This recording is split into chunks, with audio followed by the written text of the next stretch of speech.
Hubo un par de noticias que nos llamaron la atención y que dijimos, bueno, por ahí es el momento de hacer una mirada un poquitito más abarcadora, ¿no? Estados Unidos, bueno, anunció que retiró de las Naciones Unidas el pedido para que Rusia retire sus tropas de Ucrania, ¿no? Esto es algo importante en el sentido de que hasta ahora, bueno, había una coalición de naciones, el Reino Unido, Francia, Alemania, los Bálticos, Polonia, etcétera, que habían presentado a Rusia como un agresor y que le exigían que las Naciones Unidas, pedían que las Naciones Unidas exija el retiro de las tropas rusas. Bueno, ahora Estados Unidos se retiró oficialmente de ese grupo, lo cual es una señal de buscar extender las relaciones. Y además se opone a que Rusia sea considerado agresor. Básicamente veta los términos que califican a Rusia como una potencia agresora, lo cual en definitiva termina por hacer caer todo el relato que había a través de la guerra informal, comunicativa.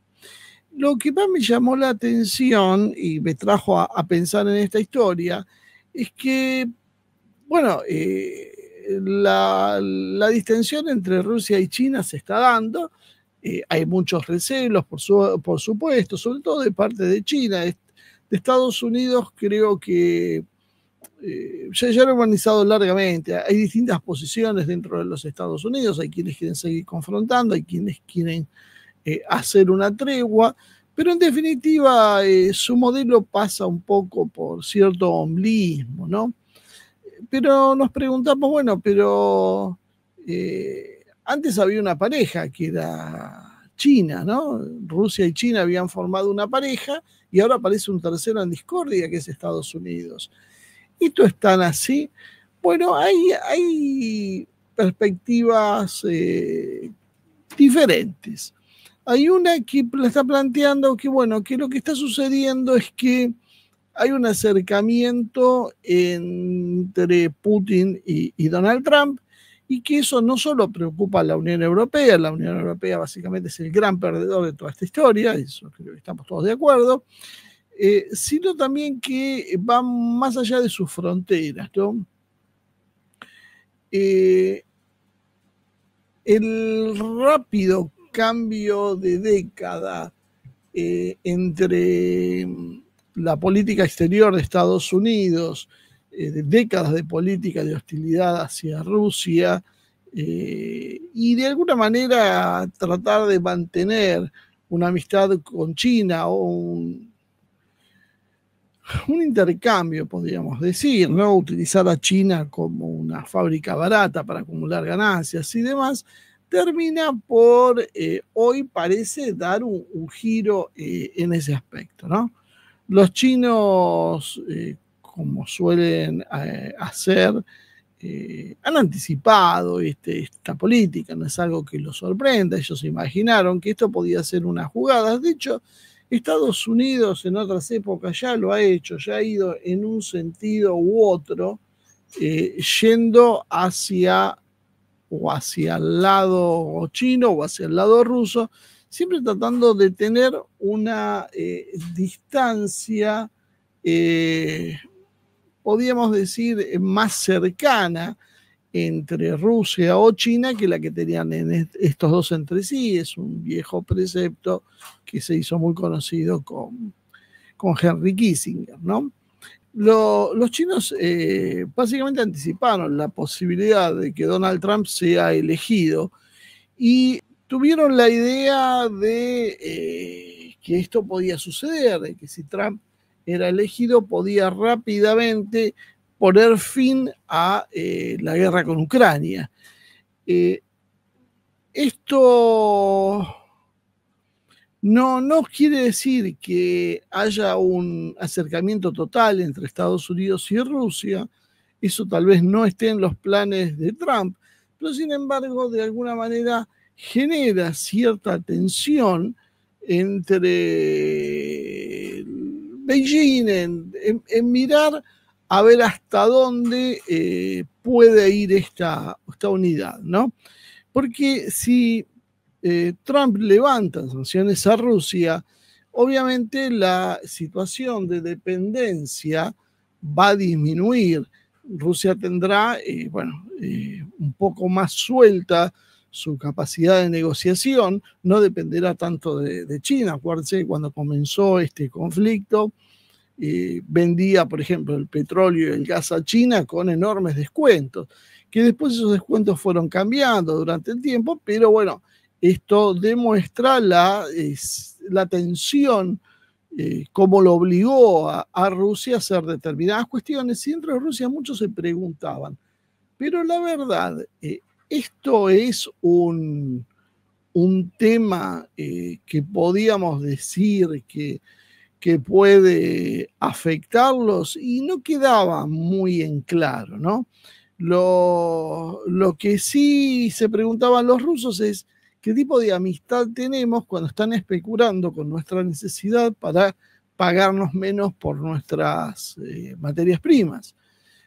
Esta situación generó alguna tensión en Rusia, y había quienes criticaban a Rusia de esa manera, al gobierno de Putin, perdón, diciéndole que estaba regalando a Rusia.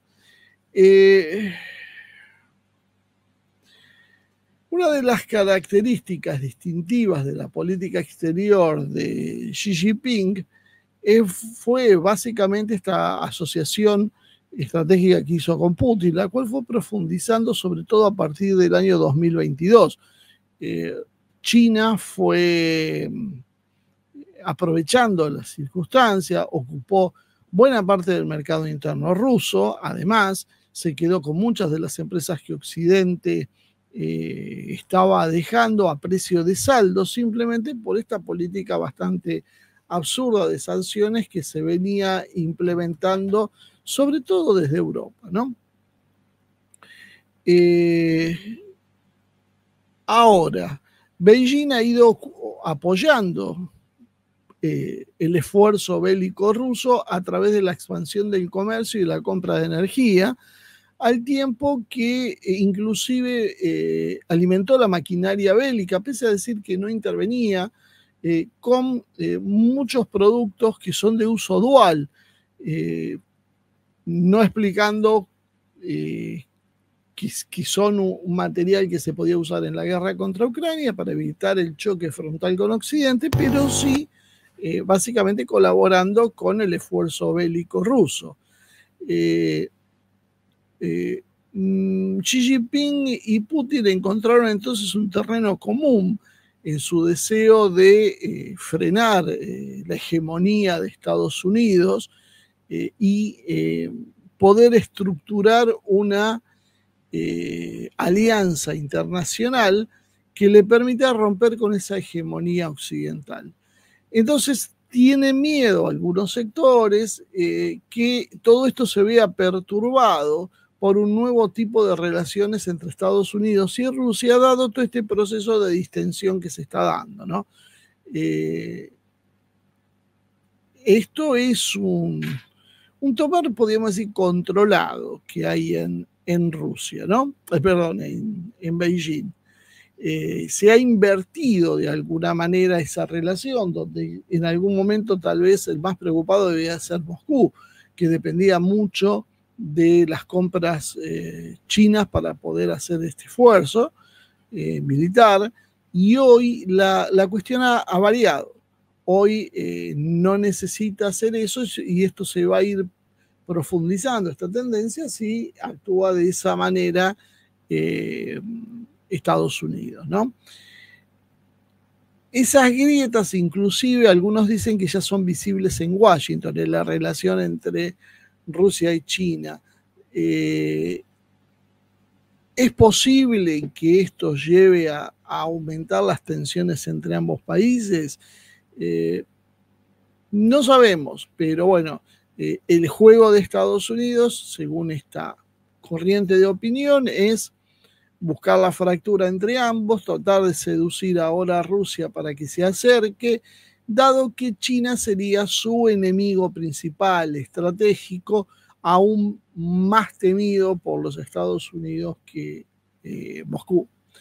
Por otro lado, hay otra visión que se contrapone con esta que acabo de dar, que dice que en realidad Beijing está ayudando a Moscú a restaurar, por ejemplo, una zona muy delicada que es la del Donbass, a restaurar la producción de materiales y la reconstrucción de empresas mineras, ¿no? Gracias a esta política se han construido una nueva infraestructura en la República Popular de Donetsk, que hoy es parte del territorio ruso, como un nuevo oblast, y allí se reconstruyó Mariupol, Volnovavka y Ilovaisk, entre otros asentamientos que fueron destruidos por la guerra, ¿no? Hay una docena de empresas privadas chinas que están cooperando con Rusia en la reconstrucción de ese territorio. Desde hace algún tiempo, China ha empezado a colaborar en el desarrollo de Rusia, sosteniendo entonces no solo lo que habíamos visto públicamente, esta cuestión de la compra de energía rusa y la facilitación de chips y otros elementos que eran útiles para el esfuerzo militar, sino que además esto venía con la cooperación para desarrollar las nuevas zonas rusas, que obviamente son claves también para el fortalecimiento de la economía rusa. Inclusive hay un gran intercambio entre actores políticos y económicos entre China y Rusia. Es muy frecuente los viajes entre ambos países. Muchos rusos se han interesado hoy en la posibilidad de establecer nexos con Rusia, con China, de establecer contactos. Y entre los ejemplos que se dan, los yacimientos de granito de la cantera de Kadam son uno más de donde hemos visto cómo las empresas chinas han comenzado a trabajar, reconstruyendo 2 plantas de procesamiento, una de hormigón y otra de trituración y calificación, para poder poner en marcha nuevamente una de las riquezas del Donbass, que es precisamente la minera. En agosto del año 2022 se había comenzado con un proceso de suministro eléctrico, instalaron equipos y comenzaron la extracción.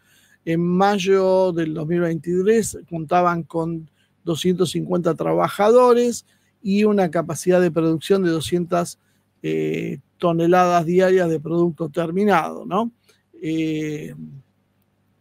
Este proyecto lo llevó a cabo, según informan los medios rusos, una empresa china llamada Karan Quarry LLC, por estructuras comerciales de la provincia de Jinan.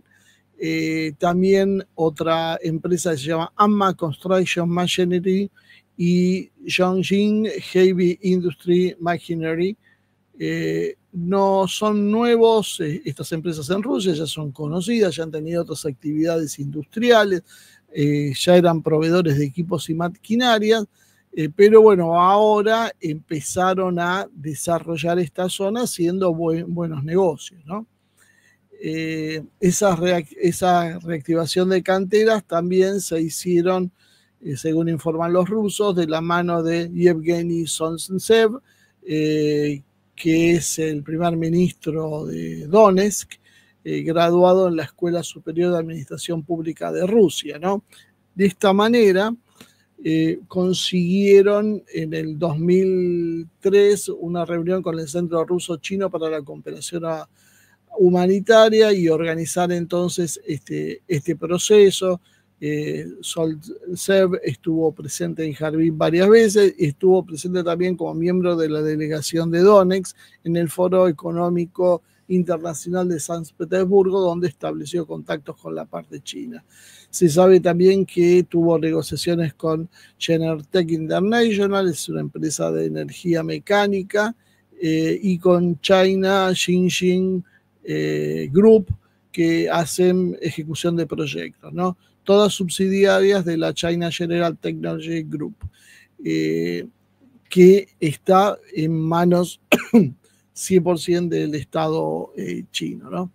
Básicamente todo esto es una mejora ostensible de la situación rusa, y esto se hace con el acuerdo de China, ¿no? China cumple contratos con Rusia y paga impuestos y ayuda a extraer riquezas, y esto le sirve tanto a Rusia como a China. Es una fórmula en que ganan ambos actores y que Occidente no quería que se haga, porque parte de la guerra tenía que ver con la asfixia económica hacia Rusia, ¿no?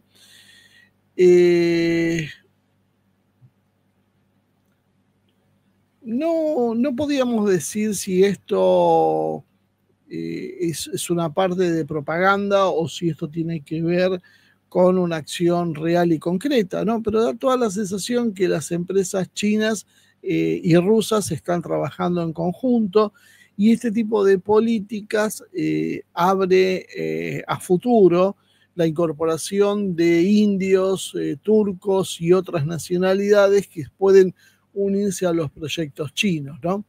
Y de esta manera Rusia consigue su principal objetivo, que es romper el aislamiento internacional. Acá lo importante, ¿por qué estamos citando todo esto? Porque en realidad las empresas chinas aceptaron ir a trabajar a una zona muy conflictiva, una zona donde Occidente estaba apuntando en realidad todos sus cañones, y no solo los cañones reales, sino también los mediáticos, donde se criticaría cualquier acción de este tipo. Sin embargo, China no tuvo ningún problema en hacerse presente en el lugar y hacer sus negocios. China tiene una amplia expertise en el desarrollo de este tipo de empresas, y con todo esto ha conseguido un gran desarrollo de la zona que Rusia viene recuperando, acelerando los tiempos de recuperación, porque si este esfuerzo tenía que haber sido hecho por la propia economía rusa, hubiese sido bastante más lento de lo que se está dando. Los que han estado ahí dicen que están asombrados por la velocidad con que se están reconstruyendo muchas cosas, y no han pasado años como tal vez esperaban en Occidente que pasen, ¿no? Básicamente vemos entonces que la cooperación real entre Rusia y China, tanto a escala estratégica como a la escala militar, de defensa, de seguridad y demás, está funcionando, está coordinada precisamente, están apoyándose mutuamente, y está fomentando, bueno, un desarrollo tanto ruso como también colaborar con el propio desarrollo chino. Entonces, la pregunta es, si los chinos, tan cuidadosos como son siempre con sus cosas, han hecho un proyecto de inversión de este tipo, evidentemente hay algún interés estratégico en apoyar a Rusia, porque si no el compromiso es muy grande, porque China puede caer bajo sanciones de Occidente, por lo menos lo podía hasta la llegada de Trump. Hoy no sabemos bien qué es lo que pasa, imaginamos que no vendrá por ese lado, pero la realidad es que no es una posibilidad que se le presente a China y que lo haya paralizado, sino más bien todo lo contrario. La posición china en el escenario internacional es de no reconocer estos nuevos territorios rusos. Eso es importante aclararlo, porque esto también llama a confusión. Pero claro, esto tiene que ver con otras cuestiones, ¿no? Porque si China reconoce a Crimea y al Donbass, tiene miedo, se está curando en salud de alguna manera, que sean objeto de reclamo internacional sus pretensiones sobre Taiwán. O sea, básicamente la comparación sería por qué te aplicas una doble vara. En el caso de Crimea, que estaba en poder de Ucrania, está bien que lo recupere Rusia, no pasa con el Donbass, pero no está bien en el caso de China con Taiwán, donde sí ahí China tendría que manifestar que tiene derecho a recuperarlas. Entonces esa dicotomía en la presentación hace que China se abstenga de formalmente presentar un apoyo a Rusia para no generar un antecedente internacional que luego pueda ser utilizado en su contra, pero sin embargo, a pesar de eso, de hecho, ha avanzado con el apoyo hacia Rusia, porque si China no hubiese reconocido las posiciones de Rusia en el lugar, China no hubiese enviado a sus corporaciones, que inclusive son controladas por el Estado. En definitiva, es el Estado chino el que está invirtiendo en el desarrollo del Donbass. Y si el Estado chino está reconociendo la autoridad de Rusia e invirtiendo en el desarrollo, básicamente está reconociendo la soberanía rusa, aunque explícitamente no lo haga. Todo esto va en el sentido contrario a lo que decíamos antes, y parecería que en realidad China tiene una relación fuerte con Rusia, la cual es conveniente para ambos lados. Entonces tenemos las dos visiones, las dos explicaciones. Esto va a dañar las relaciones, va a estar sujeto a rivalidades, y otros que dicen que no. Algunos dicen, bueno, pero China y Rusia nunca han sido amigos a lo largo de la historia, lo cual es una verdad a medias. Nunca han sido amigos, han tenido en el siglo XX algunas escaramuzas, pero la realidad es que han sido dos grandes imperios que han coexistido durante siglos. Y lo han hecho sin guerras entre sí, sin grandes guerras. Eso es un planteo que hace muchas veces Nikolai Mikhailov, que tiene que ver con las tres grandes civilizaciones que él considera hoy vigentes en la actualidad, que es la rusa, la china y la india, y esas tres grandes civilizaciones no han guerreado entre sí.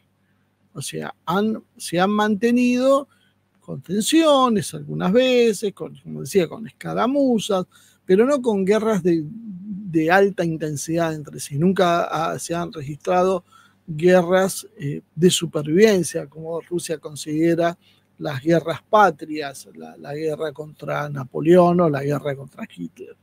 Ese tipo de cuestiones ellos lo dicen dado a que son civilizaciones maduras, y que siendo civilizaciones maduras tienen la comprensión de un destino histórico y las posibilidades de sostenerse a largo plazo, y qué es lo que les conviene y qué es lo que no. Por lo tanto, la convivencia de dos grandes espacios es parte de la solución.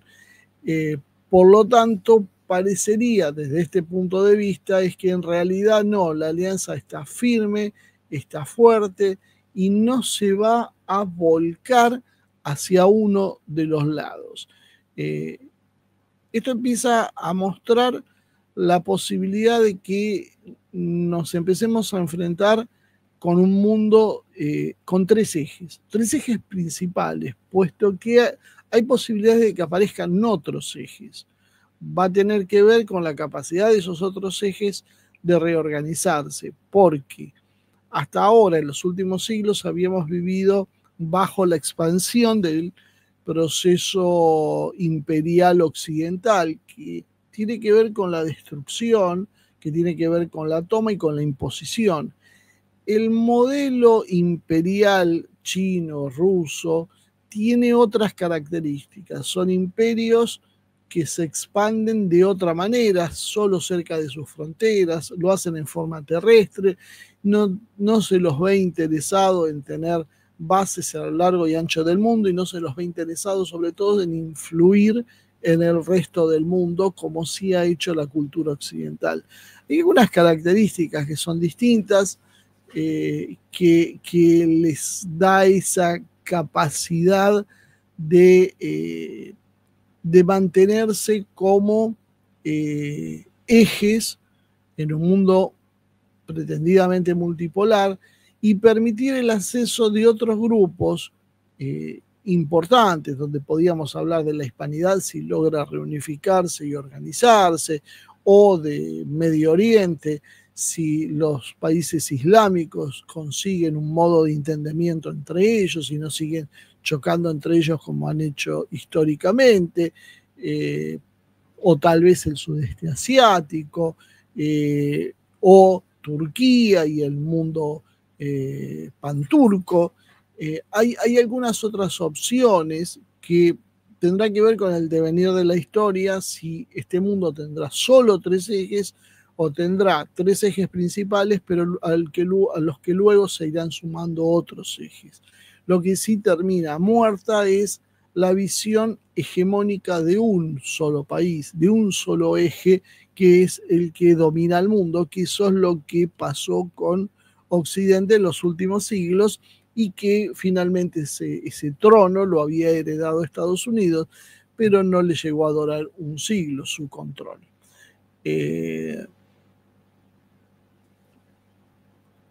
Estados Unidos tiene una posición esquiva y complicada en algunas cosas.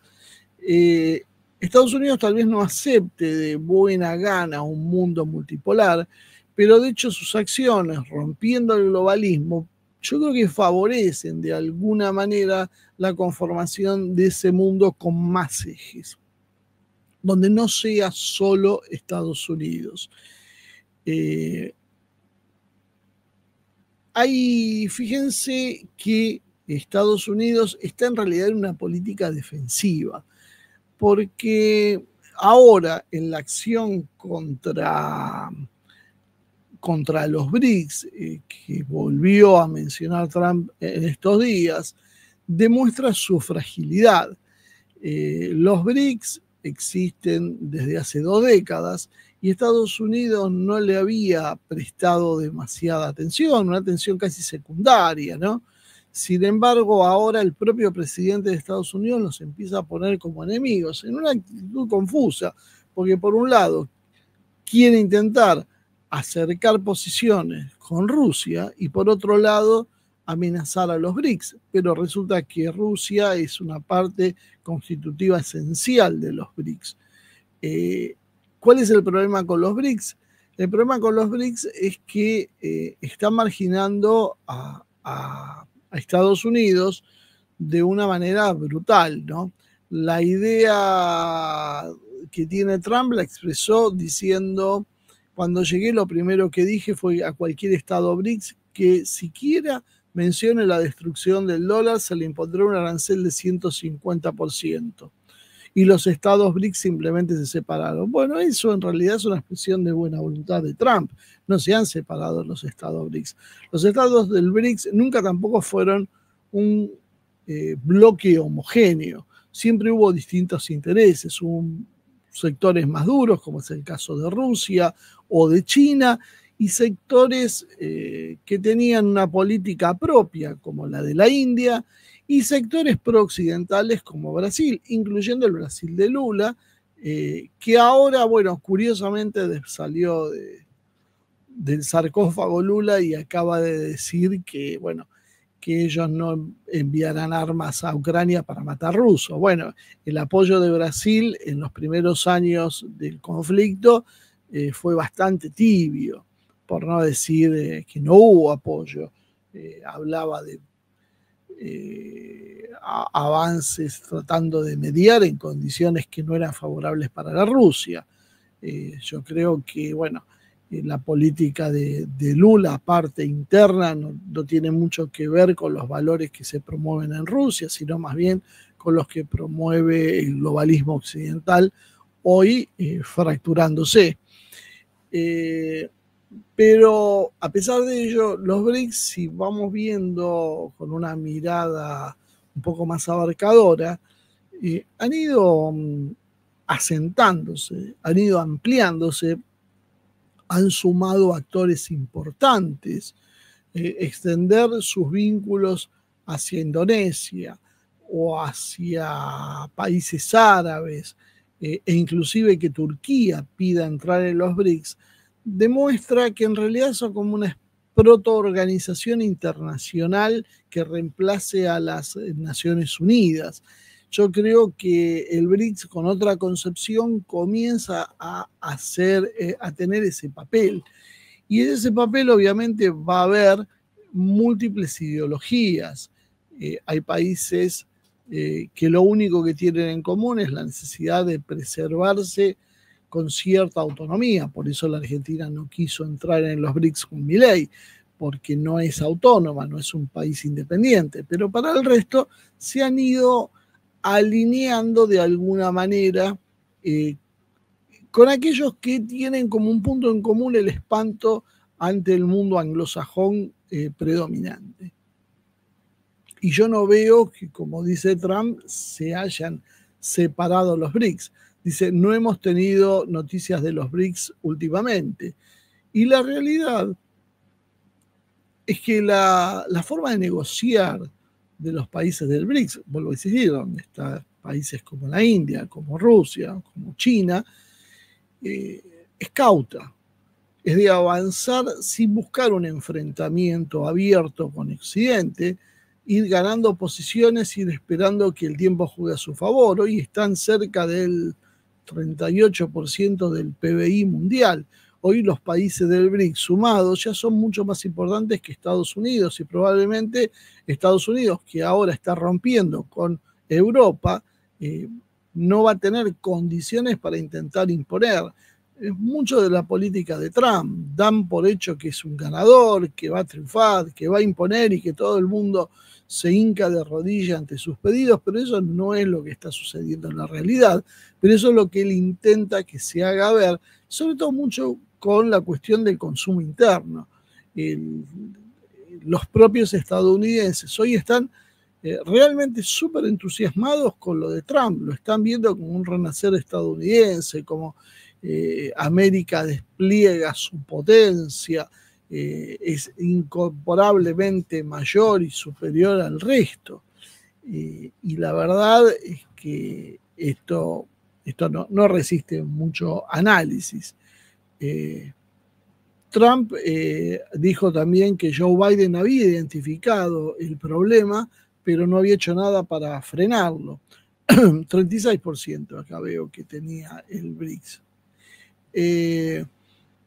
Y la realidad es que nosotros vamos viendo que en realidad cuanto más Estados Unidos presionó, más fue consiguiendo distanciarse de países claves y que estos vayan reaccionando. Los rusos fueron muy claros cuando le dijeron, nosotros no decidimos dejar el dólar, ustedes nos echaron. O sea, cuando Estados Unidos le hizo la vida imposible, aceleró en realidad el proceso. Entonces yo no sé si Trump tiene mucha... si está muy acertado en la posición que está tomando, si no sería mejor no ser tan agresivo. Yo solo lo entiendo esto más bien como una propaganda interna, cuando en realidad sus objetivos y sus pasos concretos a veces no son tan coincidentes con lo que él verbaliza. Lo que sí le ha molestado muchísimo a Trump es la cuestión de la moneda única.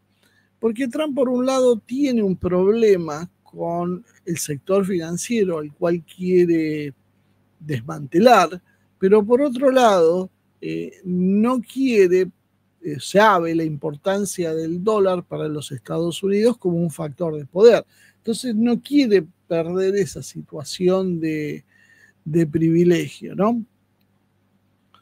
En realidad, los BRICS no buscaron la confrontación directa y precisamente no buscaron tener una moneda única. Lo que están promoviendo en realidad es el comercio en monedas locales entre los socios. Y básicamente Trump está cargando una vez más contra un fantasma. No hay una moneda única del BRICS que amenace al dólar. Lo que hay es una articulación política que sí amenaza al dólar, pero tampoco puede pelearse con todo el mundo, no puede imponerle a todo el mundo que no comercie entre sí y solo lo haga a través de los instrumentos que pone Estados Unidos. La forma de hacer eso, que siempre ha sido más exitosa, es la seducción, mostrando ventajas, entrando en esa esfera estadounidense, pero si la esfera de Estados Unidos se muestra capaz de reaccionar contra aquellos que invierten y sacarles dinero, como sucedió con las reservas de los 300 mil millones de dólares rusos invertidos. Bueno, la cuestión demuestra lo complicado que sería una posición así, porque los países intentan autopreservarse y se van separando de ese sistema. Putin dijo hoy que, bueno, que Rusia había salido fortalecida, que le había liberado las manos esta política de sanciones. Y acuérdense que fue lo primero que nosotros le planteamos por allá cuando empezaron a recrudecer las sanciones contra Rusia en el 2022, que no eran las primeras, ya tenían unas cuantas Rusia, pero cuando se hicieron verdaderamente brutales y se amenazó, y se hizo, de hecho, se lo desconectó del SWIFT, lo que nosotros advertimos en su momento es que esto era un error de Estados Unidos, porque esto empujaba a que se haga una arquitectura que Estados Unidos no iba a controlar y le liberaba las manos a Putin internamente para comenzar a nacionalizar empresas, para tomar el control de sectores claves de la economía, que antes los acuerdos de Occidente no se lo permitían. Siempre hablamos de la cuestión, por ejemplo, de depender de la fabricación de aviones en el exterior para su flota comercial. Es una cosa absolutamente incomprensible que Rusia, con la capacidad que tiene para fabricar aviones, no fabrique aviones de pasajeros propios y tenga que comprarlos en Estados Unidos o en Europa. Bueno, ese tipo de cuestiones fueron las que le liberaron las manos. Es lo mismo que nos pasó a otra escala y de otra manera, y lamentablemente con otras características de líderes políticos, pero que nos pasó a nosotros en el 2003. Cuando estalla todo en el 2001, 2002, no quedó otra que arreglarse con lo que había acá, porque no se podía comprar nada afuera, porque no había plata, no había crédito, no había nada, no había interés en la Argentina, las empresas se iban. ¿Y qué hubo que hacer? Hubo que desarrollar las cosas propias. ¿Y cuál fue el resultado? Una tasa de crecimiento de casi el 10%. Bueno, en Rusia pasó algo por el estilo. Tasas de crecimiento del 4% ahora, y lo hacen en medio de una guerra, con lo que eso significa en esfuerzo militar. Si no, hubiese sido mucho más alta la tasa de crecimiento. Están en pleno empleo, no crecen más porque le falta mano de obra. Entonces, básicamente ha sido un error de enfoque lo que hizo Estados Unidos, y muchas veces lo decimos, por eso advertimos en su momento con lo que pasaba con Cuba y el abrazo con Obama. Lo mejor es que te sancionen y que te dejen afuera. Cuando te abren los brazos, ahí te expones a todo tipo de contagios que van a venir de Occidente y que te terminan destruyendo. La forma de controlarte es con ese gran abrazo de oso que te puede dar Occidente, que te va condicionando y te va evitando que vos te fortalezcas y te desarrolles. Bueno,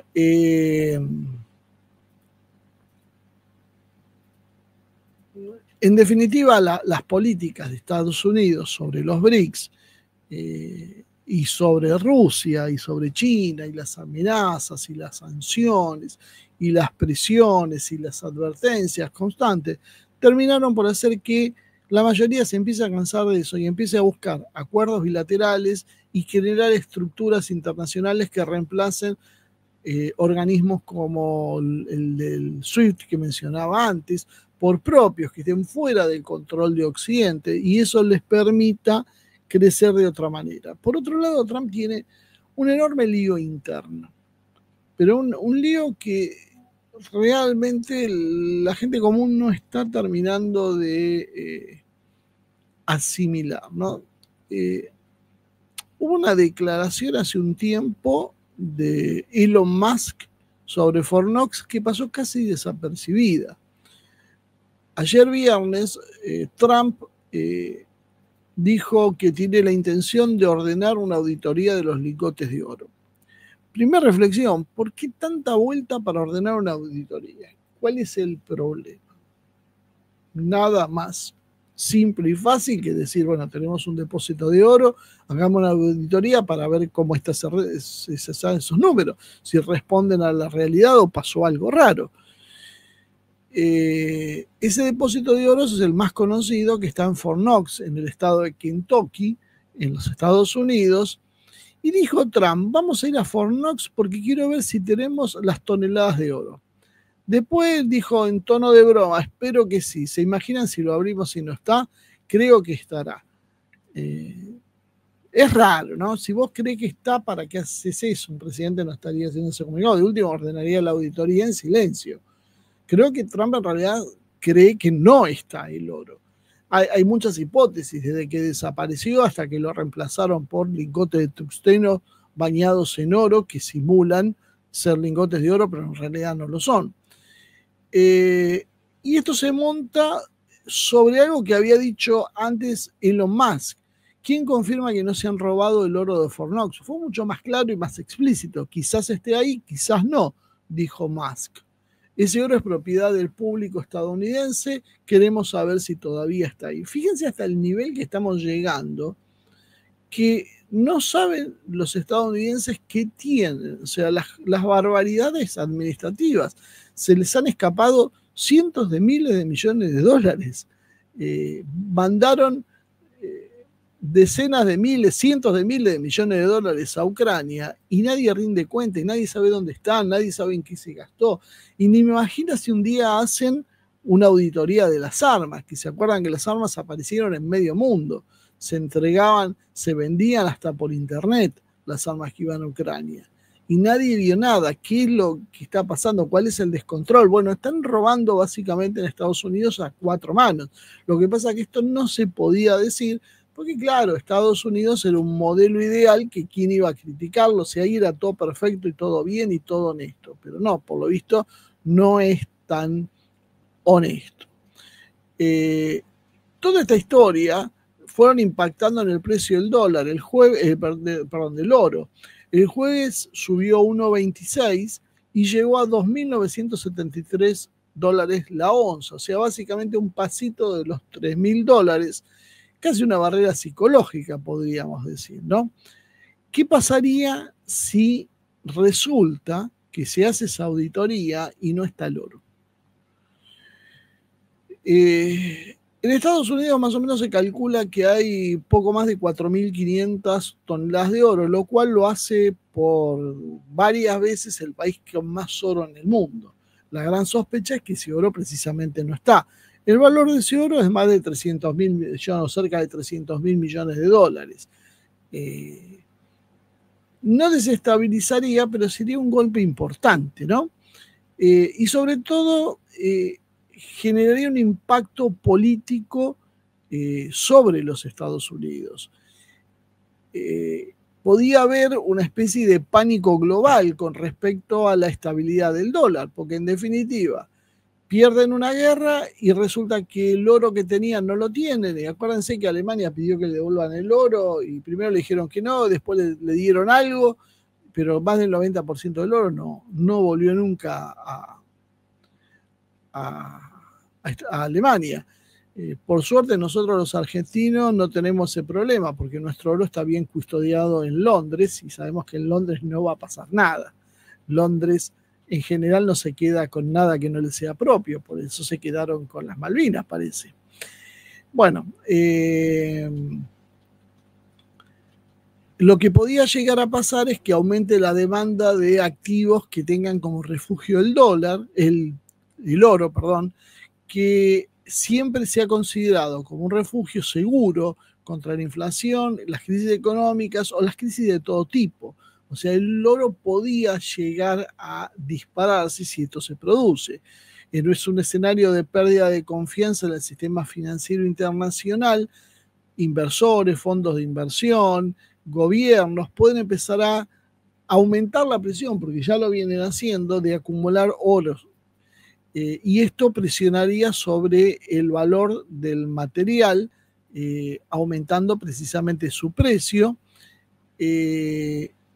lo cual se intuye que entonces llevaría a que los bancos centrales adopten una política agresiva para estabilizar el sistema financiero y eso significaría masiva inyección de dinero, cosa que ya Trump está haciendo,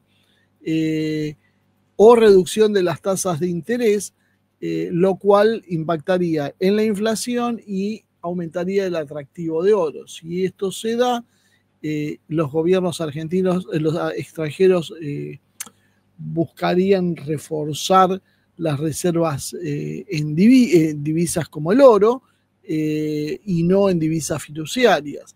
Es en un escenario extremo que esto pueda pasar si la noticia se toma como un colapso de confianza en el sistema financiero, lo que nosotros podíamos llegar a ver es un dólar debilitado en realidad, que lleve la onza de oro entre 5 y 10 mil dólares.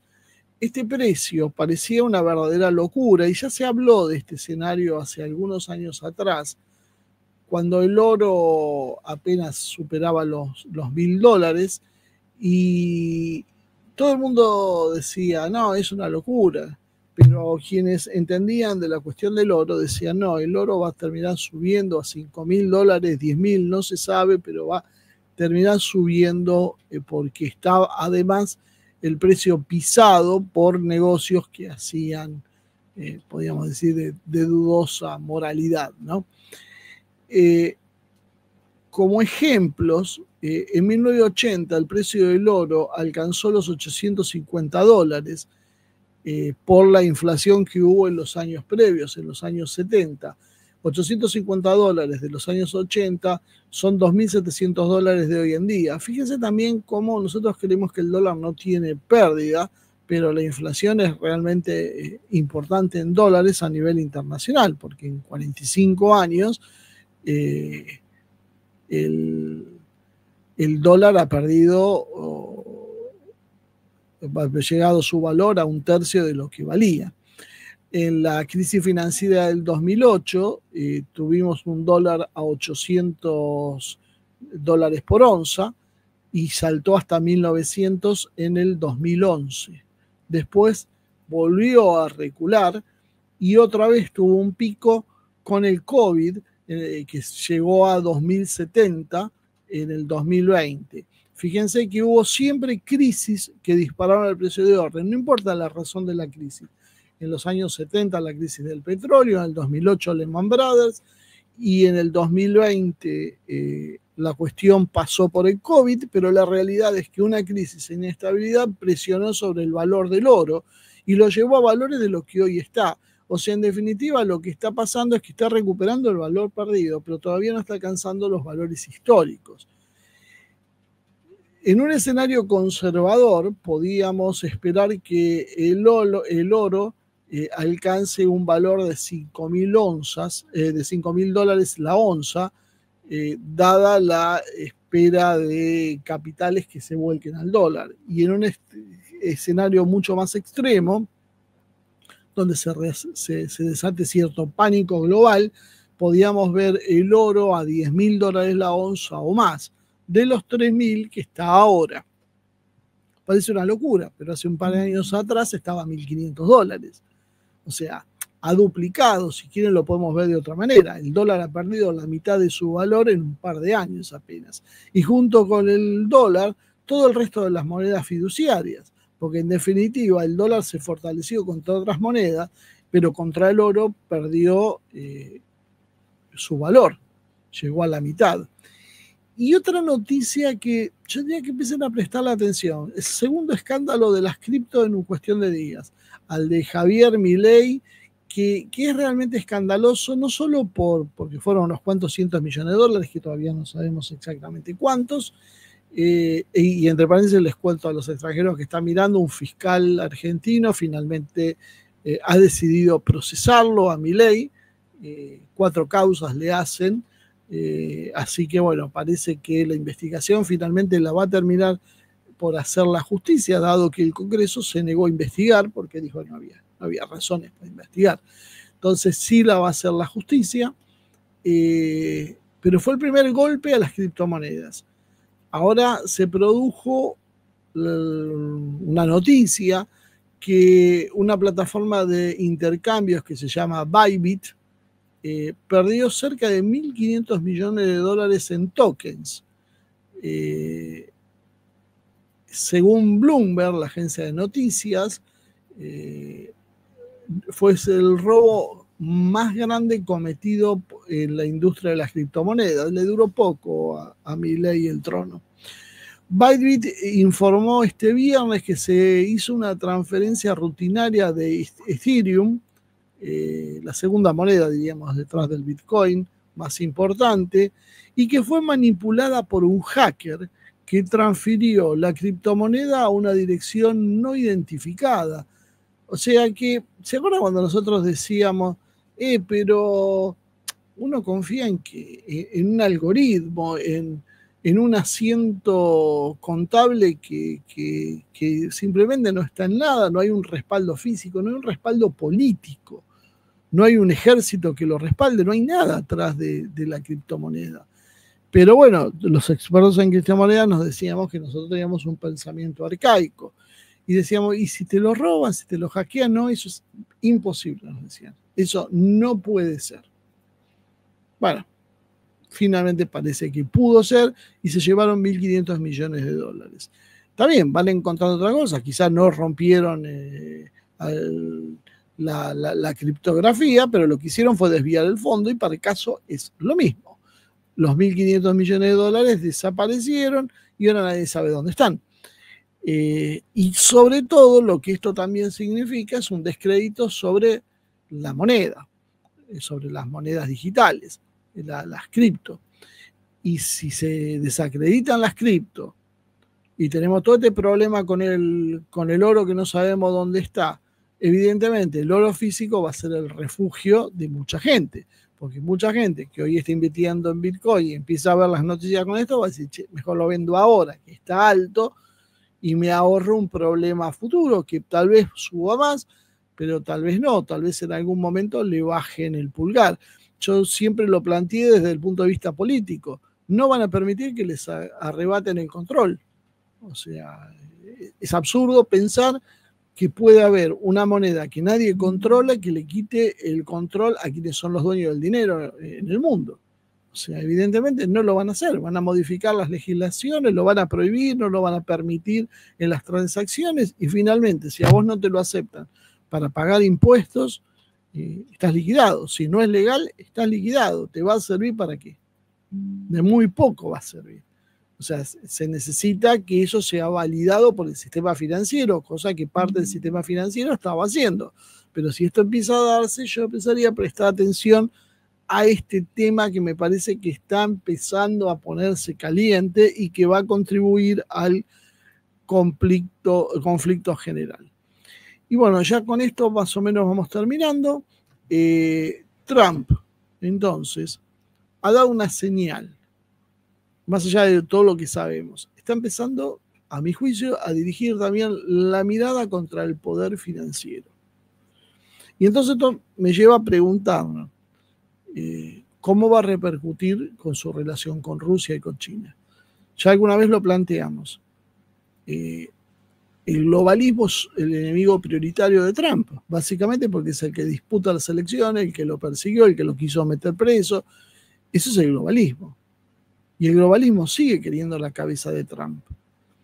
Trump va a enfrentarse con Rusia y con China en un desgaste que aparte ni siquiera tiene ninguna garantía de ganar, o va a buscar un pacto que le alivie las tensiones para poder unificarse con estos países en el avance contra el sistema financiero, que es básicamente el globalismo, el sistema financiero global liberal.